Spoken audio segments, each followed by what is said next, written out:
So you want to relocate to Florida, huh?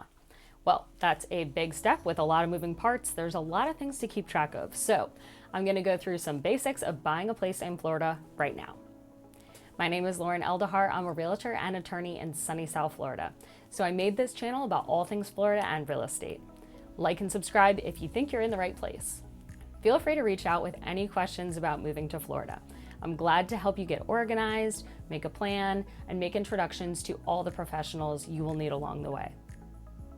I get questions all the time about relocating to Florida. How do I do it? Should I sell my house here? When do I sell my house? Where do I go in Florida? How do I get there? Is this a good area to live? Tell me about these schools. So let's get to some tips. First up, you have to crunch the numbers. I cannot stress this enough, but you need to be comfortable and fully understand what you can afford and what you cannot afford. People naturally want to avoid this step or skip this step. We hate talking about finances, money, income, all of that. So keep in mind that this step gives you so much power and control in the home buying process. I can get you talking to some good lenders who will work with you to understand what your monthly payment will actually be. There is nothing worse than shopping for a home, and people always do this. They call me after they've been on Zillow, and they say my price range is XYZ. But when we really dig into it, that's not their price range. It's just what they've been looking at because it's what they think they like.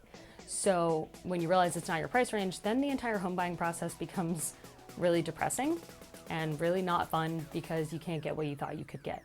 So figure out your dollars and cents. And this is also important because especially in the news, or you hear people talking at a party and they say prices have gone up so much, nothing is affordable anymore. But things might be more affordable than you think. Let's actually dig into the numbers and look at the low interest rates right now and see how affordable it's going to be. Keep in mind to figure out your insurance and taxes, which have also been going up.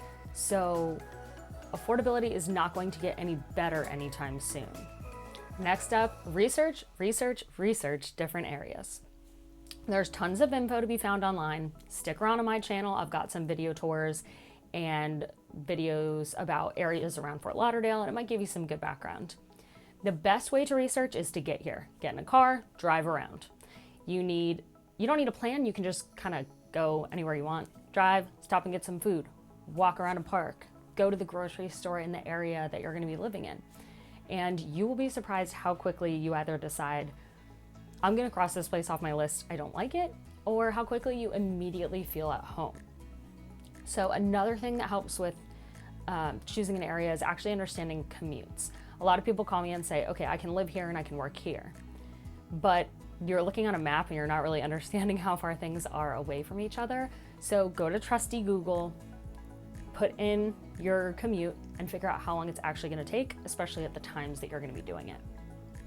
I can also work up a report for you that compares different cities and different areas so you can see the differences in the cost of housing in each area.